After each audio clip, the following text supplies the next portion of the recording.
Alors, je reviens sur la question de la divination, puisque c'est quand même un des sujets dont je suis historien du prophétisme, historien de l'astrologie, historien du tarot, etc. Alors on nous dit que la divination était radicalement interdite et prohibée dans le monde juif.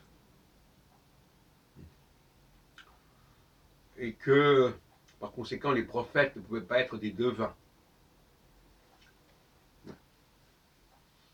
Je pense que ce genre d'affirmation radicale ne peut qu'être suspect.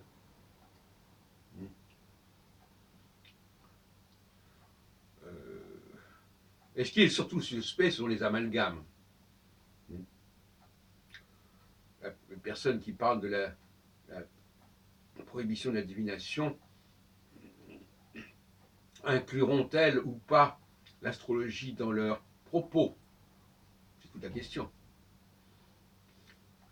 Et est-ce qu'en s'en prenant à la divination, on ne peut pas d'abord s'en prendre à l'astrologie? C'est aussi une question qu'on a le droit de se poser. Pour toutes sortes de raisons.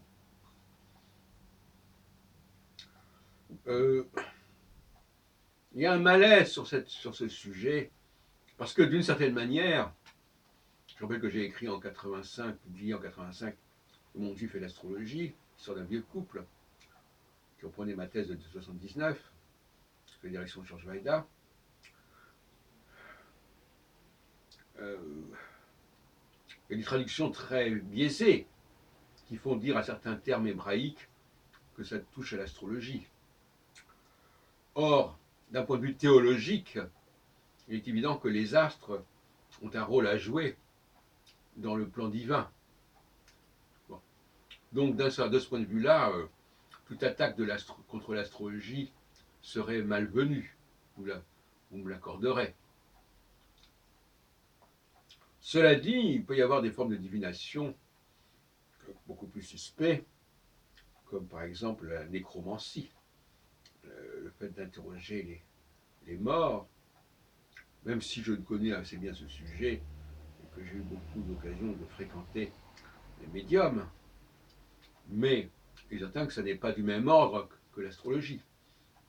Et encore, l'astrologie a-t-elle pu connaître des expressions, des formulations problématiques qui en font de l'astromancie? En tout cas, on ne saurait traiter de cette question à la légère, comme on le fait trop souvent, d'un revers de la main, disant oui, c'est interdit, absolument, etc. C'est une façon bâclée de traiter ces questions.